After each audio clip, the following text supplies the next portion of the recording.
Thanks a lot for joining. In this presentation, I will talk about the bright side of the moon. This is actually was concealed as it was conceived as a two-part presentation, but for obvious reason, I will take back some of the information I already explained in ROMAC in September, and then I will go further and explain how we use the Stack Moonwalk technique to enhance system call obfuscation. So just a bit about me. I'm Alessandro Magnosi. I work for BSI as a red teamer, maldev, and source code reviewer. And I worked for Procetta Industry, which was a good open source software factory that now is closed, unfortunately, for some problems with the founder. And then I work as a bug hunter in my personal time. Now, for the agenda, I will reintroduce the topic of stack spoofing, what we meant with stack spoofing, what we do, what are the relevant Windows internals mechanisms that we can abuse for stack spoofing. Then I will talk about the implementation of Stack Moonwalking and the detection of Stack Moonwalking, very briefly, I hope. And then I will get to the meat of this presentation, which is Moonwalking, and how you can use Stack Moonwalking to obfuscate the system call execution on Windows, targeting the 64-bit architecture of Windows. Then I will give you like I will explore the future of this technique, and I will explain you a bit of chat, how it works, and how I can stop stack spoofing. And that's it practically. So let's start with the introduction. Of course, as you can see, as you know, in Windows, when you start a program, you automatically create a process, and in the process, you have one or more threads that are tasked with executing your code. Every thread maintains a call stack, which is an area of memory that maintains at every given time t. At any given time t, it maintains the information about all active subroutines in a given thread in a given time. And when we do spoofing, what we want to do is tamper these stack frames to not let an observer understand what we are doing and how we are executing a certain kind of routine. So as you can see, I hope it's clear, here we have all valid call stacks, and some common elements are the thread initial, what I refer to as thread initialization routines, which are these two frames that are appearing everywhere. Then I will talk about module-specific or target module, malicious module. In this case, these are not malicious, but I will refer to these frames as malicious module frames that are the frames related to the executable we are running. And then there are all the frames related to system, like to APIs that we are executing and are referring to Windows DLLs. Now, if you remember the calling convention in both 32-bit and 64-bit of Windows, so in 32-bit, the call stack is, or better, a call stack frame is identified by two specific CPU registers, which are the extended base pointer and the extended stack pointer. The base pointer points to the base of this stack frame at any given time, and the stack pointer refers to the top, or like the end of the stack frame at any given time. So in Windows 64-bit, this is no longer the case. So if you are aware of Linux, Linux still maintains the base pointer and the stack pointer, Windows doesn't. In Windows 64-bit, the RBP is a general purpose register, and you may wonder, how can I maintain the information about the stack frame in this case? Well, RSP is literally both the base pointer and the stack pointer in Windows 64-bit, and it points always to the end of the stack frame. How can I get back to the base pointer? How can I get back to the start of the frame? Well, when you compile a binary on Windows 64-bit, the compiler automatically generates a section, which is the pdata section, which contains the information regarding any given function in the binary, and contains the information that contains valuable information that we can use to calculate the stack frame size. So once we calculate the stack frame size, we can go back from the end of the frame start of the frame. How this works? Well, it works because in the p data section, as I said, there is an exception directory which p-runtime function objects. And in this p-runtime function object, there are information regarding the start of any function, the end of any function, and an unwin data which contains an unwin code array that contains the information related to the prologue of a function. So I said that RSP is both the base pointer and the stack pointer, so this means that RSP cannot arbitrarily change within the body of a function. Otherwise, I would lose all reference to my stack pointer, to the end of the stack frame. So, what this means is that RSP is legitimately changed only in the prologue of a function. So this kind of a unwin code array stores all the instructions that are performed in the prologue of a specific function. Now, certain instructions will automatically modify the stack frame, will impact the stack frame size. So if I loop through this code array, I can dynamically get all the instruction that modified the stack frame size. And by summing all these kind of modifications, I can get the final stack frame size. And this is how Windows actually performs this routine. And this is done for every stack frame in the call frame and recursively, and then the call stack is then identified, calculated. Why this is important?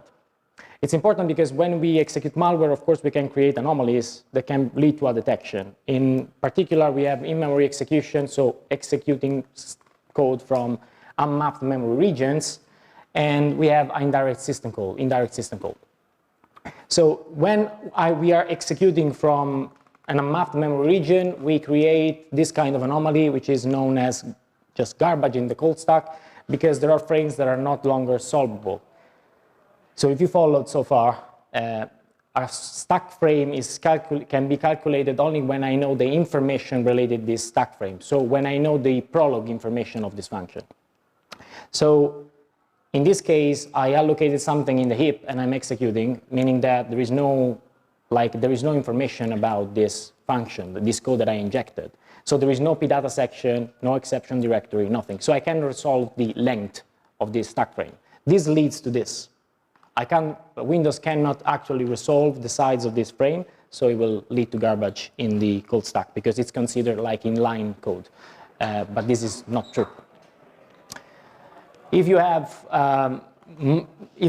try to solve the problem by hijacking a specific DLL, you will not solve the problem because you will probably solve the problem of the return address. So you will not have garbage. You will have just a function, which is the one that you stomped.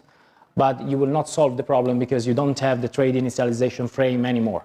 Because even if the return address is correct, at a certain point, your code will mismatch with the information contained in the pdata section. So it will lead to a truncated call stack. And this is what we are trying to solve instead. Today, we try to solve the indirect system call execution. So when you execute an indirect system call, you literally directly invoking a syscall inside of NTDLL. The same happens when you invoke directly an native function, and you create this call stack which is missing with the high-level API frames that you would expect from legitimate code, practically. Of course, there are kind of cases where I want to use an anti-functions, but if this is like a common pattern in the binary, and the binary is not a native Windows application, and native Windows application are like specifically are just compiled with NTDLL, with the NTDLL DLL, then it's something dodgy is happening. Detection timings, this is something I already talked about. So when I detect, so the only good strategies is detecting this kind of behavior at kernel end, in kernel end, where I can dump the user mode call stack and I can hunt for this kind of detection. The other two cases are conditional and periodical, and this means that I freeze the system, I freeze all the threads running, I get the context, and I scan the user mode call stack for anomalies. But of course, this is discrete kind of this is a discrete kind of analysis, and of course can lead to a lot of kind of missing detections. Of course, Elastic EDR has been tried to, implement multiple stuff with cold stack enriched analysis. And of course, we have a lot of kind of analysis, but I can tell you all of this literally just resolved to and can be reduced to a problem where the caller is identified, or you just have something specifically happening in the instruction pointer of your code. And our Stack Moonwalking technique indeed can evade already kind of a lot of these kind of detections that are specifically targeting the cold stack. Okay, so how we implement the Stack Moonwalking? Of course, Stack Moonwalking, this is something I already showed in Romac. Stack Moonwalking has been designed to obfuscate the caller, to hide the caller completely from the cold stack, to obfuscate the cold stack up to a certain kind of API that I want to execute, and to self-restore itself on return. So why this works? I never actually explained that correctly. So I said to you that RSP cannot be modified in the body of a function. This is not really true. There is one case where I might need to change RSP during execution of a function. And this happens when I do dynamic stack allocation. So when I do dynamic stack allocations, I usually have sort of an outer frame which has been allocated. I've run the prologue. So now I have RSP pointing to a certain part of this stack, to the bottom of the stack, and I perform an allocate, which is a dynamic stack allocation. And now I have an inner frame, and I need a way to reference this base and the end of this stack frame. How do I do that? Well, I restore the original meaning of RBP. Now RBP will point to the end of the outer frame, but to the start of the inner frame. So logically, this is the base pointer. This is actually the base pointer of the inner frame. And then I have the new RSP pointing to the bottom of this inner frame. Why this is important? Well, it's important because now, if I can find a way to modify this RBP, I can modify the reference to the outer frame, and I can make it point wherever in memory. And how can I achieve something like that? Well, I need another frame, I need another function that pushes this RBP on the stack. If this is pushed on the stack, I can modify it. If I can modify it, I modify the reference to this outer frame. And this is exactly what we do with the silent moonwalk technique. So we have a target function that we want to execute, and we search for this set FPREG frame that restores RBP. So now this will do something like this at a certain point. It will do a dynamic allocation or not. It will literally just restore this RBP to RSP, and then another frame will push this RBP on the stack. Now I can modify it, and what value I want to give to RBP? Well, I will give the value of the thread initialization frames so that the cold stack will merge with the thread initialization frame and it will be completely unwindable. But there is a problem. If I do that, I will break the return flow logic. If I return, I will end up in nothingness because I literally stitched the last frame to the thread initialization routine. So I will end up in the thread initialization routine again, and I will just abruptly crash the thread. So I use a technique with, in this case, a job gadget to desync this return flow execution and execute a restore function. Then I also add a conceal frame. This is optional because it doesn't actually have any like of functional meaning. This is just needed, and it's called conceal frame for a reason.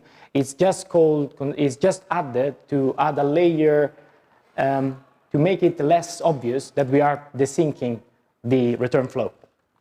So on return, what happens is that I bypass the stack pivot gadget, gets executed, but it just gets skipped practically. And then the jump RBX will execute a restore function stored in RBX and will restore my main module. And execution is restored completely. Now, these are the frames selected. As you can see, like these are the thread initialization frame. Everything is good. Great, seems good. Of course, it's not, like how do I go into implementing this technique? So, like logically, these are just literally a few steps. So you can select your target DLLs. So in our original POC, we selected kernel-based because it was convenient, but you can select your frames from any kind of DLL, even from multiple DLLs. Then you need to select the frames, and the logic is explained before. You need to select a frame with fpreg that restores RBP. So you need to search. If you look at the code of Silent Moonwalk, of course, you will get that.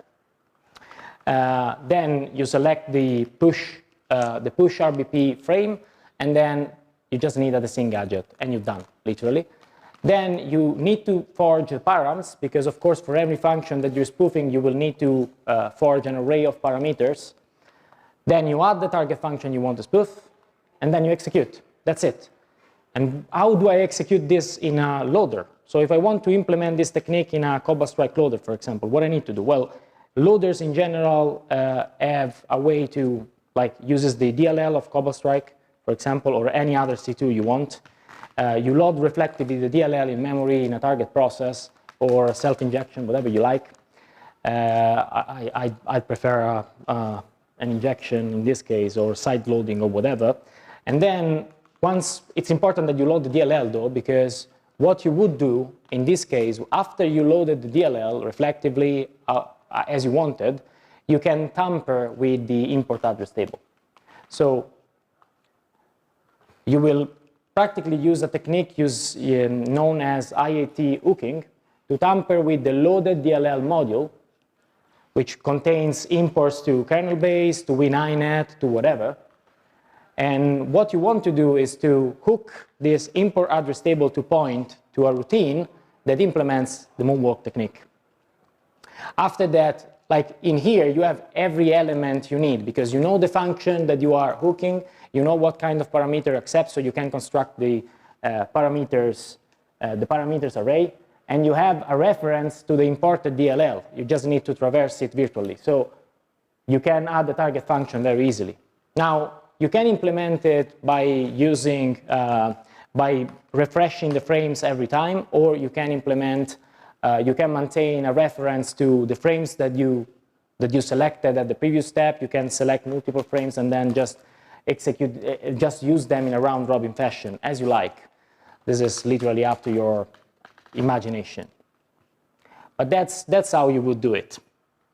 And that's the best way to implement this technique. This is not something that you can use with create thread. You can use it with create thread, but this is not how it's, how it was designed for. Then how can you detect this? Well, you can detect this. In order to understand how we can detect this, we need to understand a bit about the calling convention again.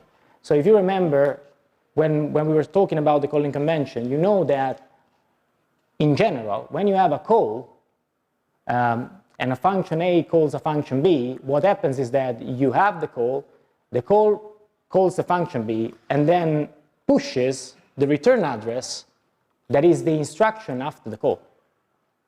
This is what happens.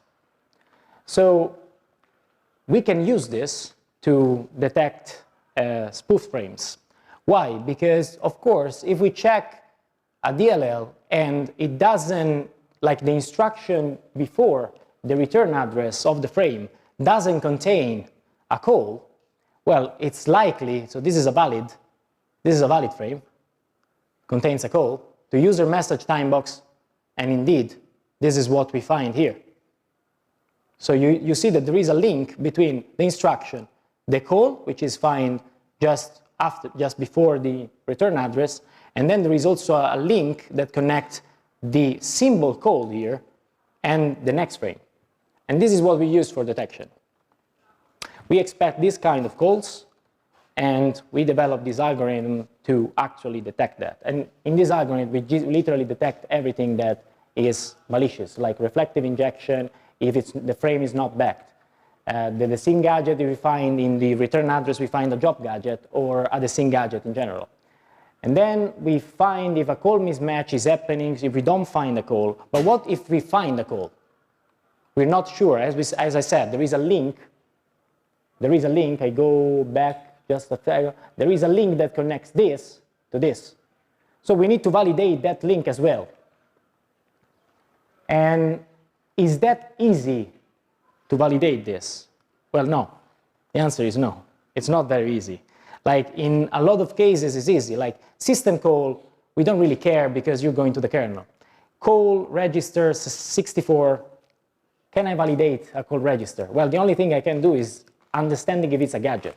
If it's a valid call register, and in certain DLLs of Windows, the call rux is a thing, is actually an instruction, it's happening, I can't really guarantee that this call rux is wrong, or it's pointing to a next frame that it can, that I cannot validate that. Even because rux is a volatile register, so unless it contains something static is moved into rux, I can't really validate it. The relative call is pretty easy because it's a call that is usually happening inside the same DLL, and what I need to do is just take this relative call, resolve the real address, resolve it inside the DLL, and check if this address is matching the next frame address. Then for this too, like this, oh yeah, I could have done it like this better. Then for the far calls, this is a bit of a problem because sometimes it's not very easy to validate this. So sometimes you have this kind of paradigm. You have something move into rux like a table. You have that some pointer is moved into rux, and then you have a card to control flow guard. And what happens in control flow guard? Well, you just check it against the bitmap, and if you match the bitmap, you have a jump to rux. How can I validate something like this? Well, it's going to be, I need to know what is contained in that table. But what if it's a user-defined table? What if the user can tamper with that table? And I'm not referring to the CFG, because that is not tamperable. I'm referring to in this case, the all extension table. But like if you go in RPC, you will find a lot of use cases where the user can actually manipulate what is going to go into rux. So how can I validate that? It's very difficult. Can we handle all cases? Well, with a bit of patience, we can handle a lot of cases, and we can get a reasonable detection for our technique, as you can see.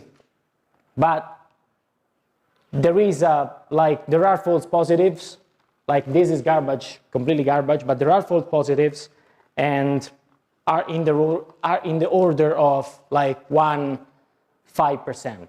So there is still noise in the system, in any system, even just a white system, just installed system that can allow you to use the technique and not be detected.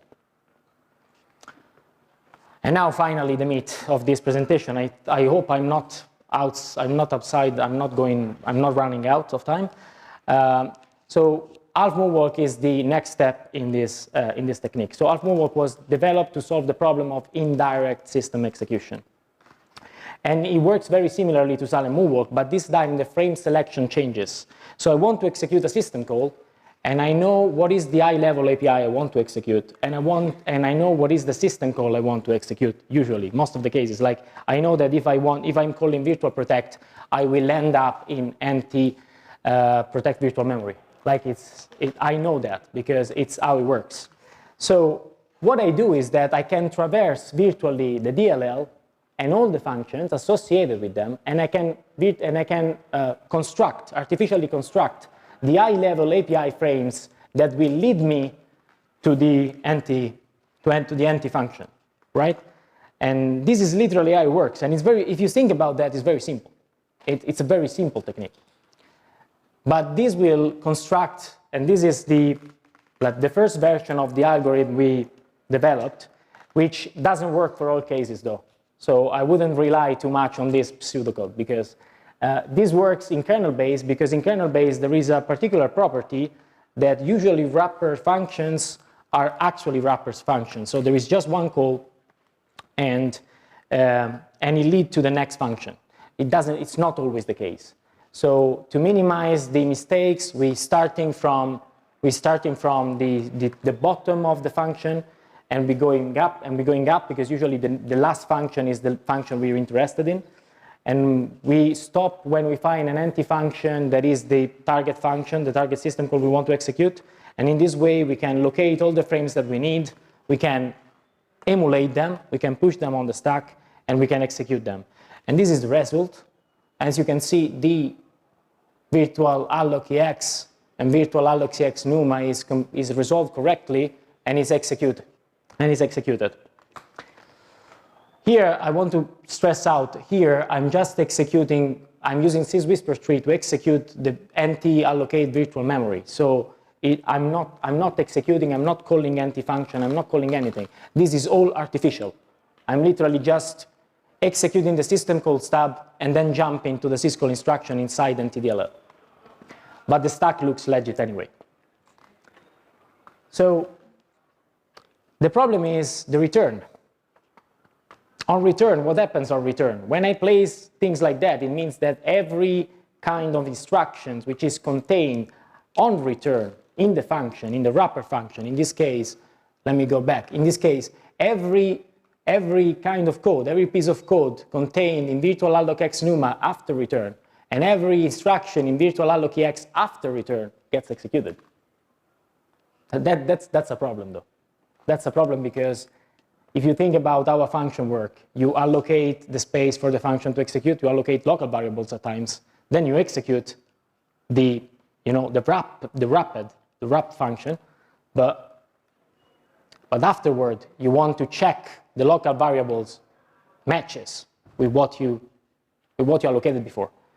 If something is dodged, if something is not working, you will lead to undefined behavior. You will lead to something that the system cannot guarantee, cannot know. You can actually just disrupt even conditional flows. So what you do to solve this problem? Well, you have three strategies. I prefer the return on epilogue, although it's detectable, because it's very convenient and yeah, it works every time. Let me explain them. So return on epilogue. What it means return on epilogue? So practically we know that in the function, this is actually wrong. This is not part of the epilogue. So this is the part of the epilogue. I don't know why I placed this before. Anyway, so return on epilogue is a strategy that is like that. So practically, I need to, usually when I call a function, like NT virtual part memory, I need to return here. Now here, as you can see, there are some checks that will probably make something go wrong on return. Also, I have another problem that here like Rux here contains an NT status. Now here, I have something moving to EAX. So I need to, like my return is tampered. So when I return back from the syscall, if I execute like that, I won't have the return from the syscall. I would have the return from virtual protect X. And this is something I need to consider when I actually execute this kind of stuff. So what I can do is, instead of placing the return here, I can place the return here. How do I locate this? So there is a problem sometimes because I need to locate the epilogue. So in the pdata section, in the unwind code, there is a field which is called size of prologue, but we don't have the size of epilogue. So how do we locate this instruction? Well, the only way you have is to reverse the opcodes in the unwind code array and reverse them. Reverse them meaning find, like for example, usually the last thing you do in the prologue is a sub RSP. In this case, the last instruction that is present on the prologue is the first instruction in the epilogue. So this is what you do. You locate the negative, the reverse function, the reverse instruction, and when you locate that, you located your epilogue. Congratulations. But there is another problem, that the call is not our previous instruction. So with Eclipse, we can detect this as well. The advantages are that it's self-restoring. I don't need anything else. If I do this, I don't need to care about what is happening. It works every time with every system call, and it doesn't tamper the system call return value. So I can check the return value of the system call in my code. But it's detectable by Eclipse. So what about targeted setup? Targeted setup is good because I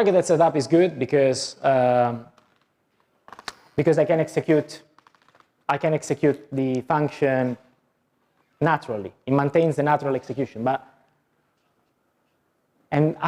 we do is that in our loader, before executing the function, we try to solve the problems that the post-call instruction, post-call check, will create.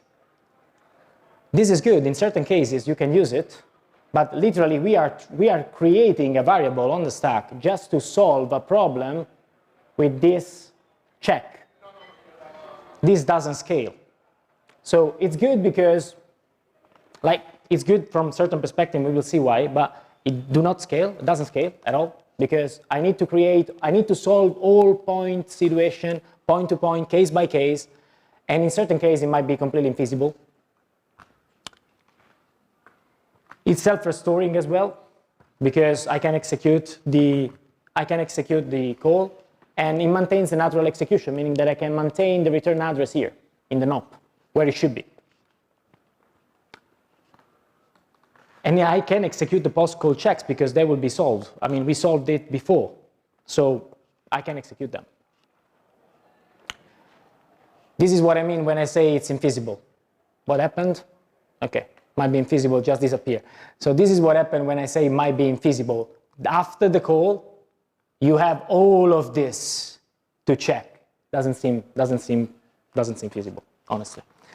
It is not, completely not feasible to solve all these problems with certicals.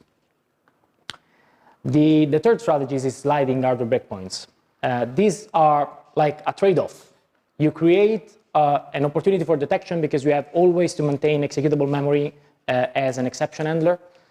That should be somewhere in your memory. You can encrypt it. You can't hide it. It's there. But it gives you an advantage. So what I do is that I place an hardware breakpoint on return. When I hit return, I execute artificially my exception handler. I execute the epilogue, and then I force the instruction pointer to go here on the ret.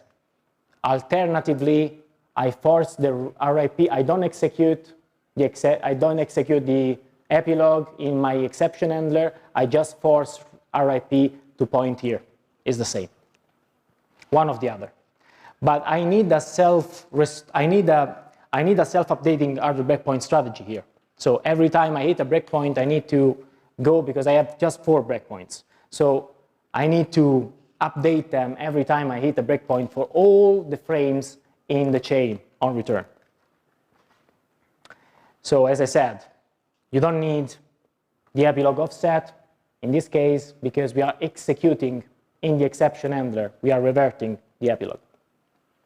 We are reverting the prologue. We are executing the epilogue. I have the previous instruction is a call, so I can't detect this by Eclipse, but I can detect it by other means. Why? Because I have persistent code in memory. And of course, I can also detect the presence of VH, because there is a PEB field which say that you are using VH. And another thing requires the RX registers. So I can check the thread state. I can check if there is another breakpoint, and I can ask why there is another breakpoint.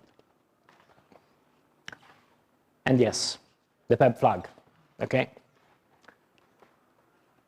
So we are now to the next kind of thing, which is an opaque architecture. So can I improve this technique? Well, with some trade-offs, yes.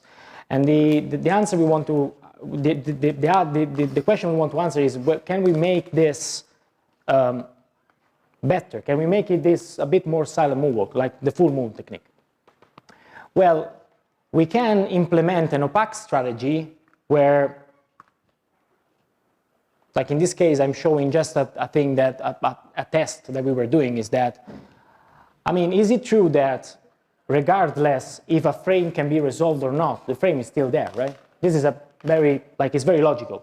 So at any point in time, even if I have a completely corrupted code stack, if I switch the information about the frame and I give to the code stack, I replace two equally constructed frames, I just switch them, right? And I substitute a frame with the same epilogue with another frame with the same epilogue, but an epilogue that is registered in the p-data section. Would this work? Would this give a resolvable code stack? And the answer is yes. So we asked, there are patterns in Windows DLLs that can I abuse to recreate the same scenario? And the answer is yes. This is just one example. There are other examples, but this is very convenient because RPC gives this architecture. So I have NDR stub call 2, which exploit developers of Windows knows very well because it's been abused to bypass CFG and other mitigation in browsers. But this is very convenient because at a certain point, I have a call to NDR stub call to stack, which has a size, like considerable size. So what can I do with this kind of construct? Well, with this kind of construct, I can do something like this. So literally, I can just pretend that I'm executing from RPC NDR server call 2. I just need to, these are fixed. I can resolve the offset, but these are fixed because they called each other. So I can place this as, when I start the thread, I can place this. Then for all my shellcode, what I need to do is to respect a specific constraint. The sum of the sides of the frame of my malware need to be contained in these stack sides. Is this always possible? No, probably a stage 0. Okay? A stage 0, stage 1 can be implemented for this. And then I can replace all my shellcode frames, all my malware frames, with this single frame, which will obscure what I'm doing. I can use half moonwalk here with any strategy I want, and then I need to place the hardware breakpoint on this return, so that when I return, I have the possibility of restoring the original frames of my malware. And with this, which is a bit, I have to say, this is a bit convoluted. With this, though, I can be resistant to Eclipse, and I can obfuscate my caller. Like, the disadvantage is, as always, the presence in memory of the exception handler. So I need to maintain the exception handler in memory. So this is it. And now chat, if I have a bit of time. 1 minute only. Okay, so chat will disrupt, I'll cut it short. Chat will disrupt all this technique as we know it. Chat uses, from the hardware perspective, interchat implement a shadow stack. On return, the shadow stack is checked against the return address, and if it's a mismatch is detected, the process is going to be killed with a CPS exception. Now, from an hardware perspective, Intel introduced an X-save area. The X-save area is an area where you store information that needs to be restored, like information about the APX, information about the FPU register, information about the MPX, the memory protection extended, and also an X-save area, which is used to say, an X-state, which contains the information about extended state of the CPU that needs to be saved and restored across context switches. Now, why this is important? Because chat is a thread-based mitigation, meaning that both shadow stack, the shadow is thread-owned, so every thread has its own shadow stack, and it's an indirect branch thread tracking as well is a protection that is on execution, but the thread execute code, so it's a thread-based mitigation. So that means that across context switches, I need to restore the X-state information. Now, in Windows, how this is done, Windows introduced a new a new kind of structure, which is the context X extended, which contains the information also about the X state.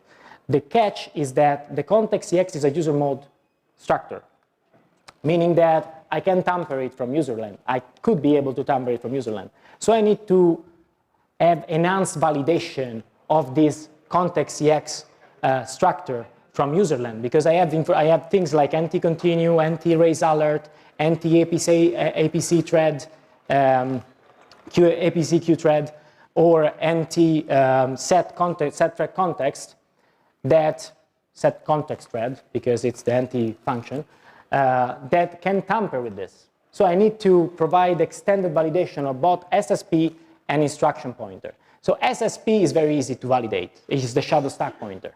So I just need to, I just need to check if chat is enabled. If it's not enabled, I don't care.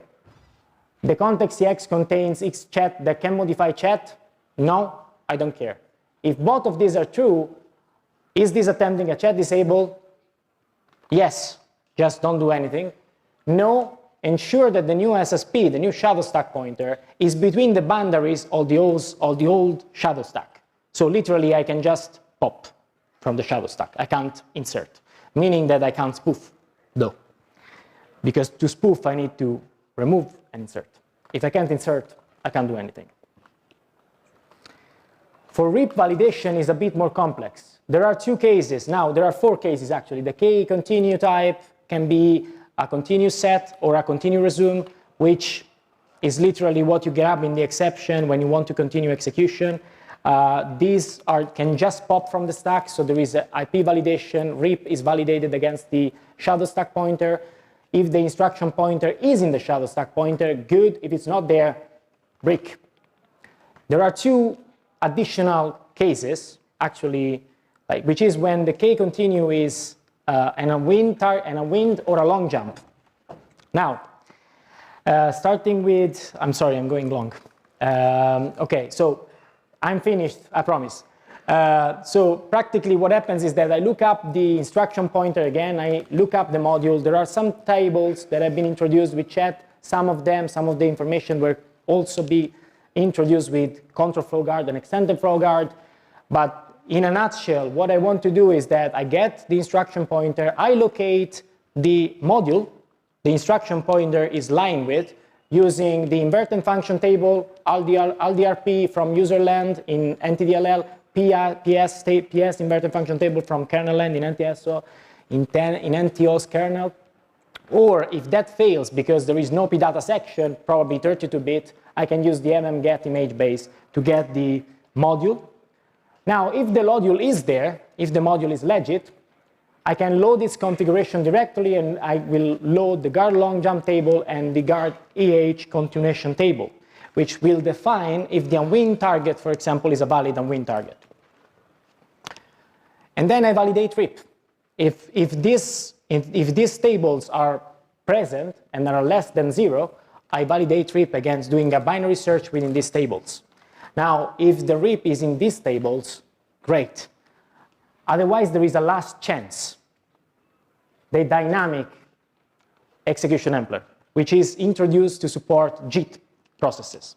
Now, this, as the word says, is dynamic, meaning that I have a function to add this kind of exception handlers. Now, there is a catch.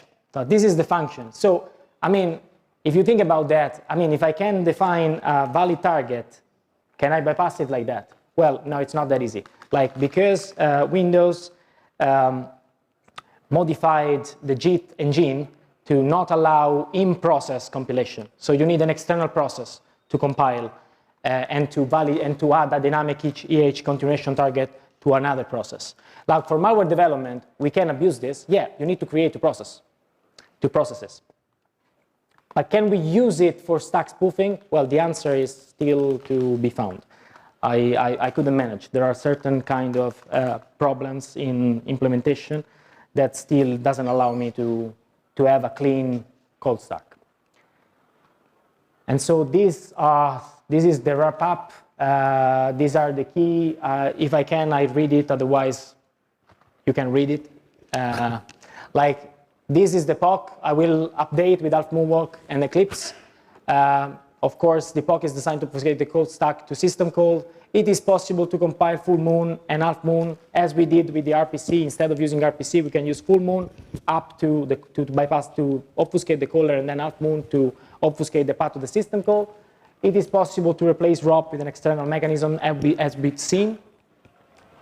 We can execute any kind of path to any kind of system call, and chat ultimately will stop any kind of single process manipulation from user mode, because the SSP and the MSR associated with the shadow stack can be modified only by privilege instruction. Privilege meaning ring 0. And that's it. Thanks a lot.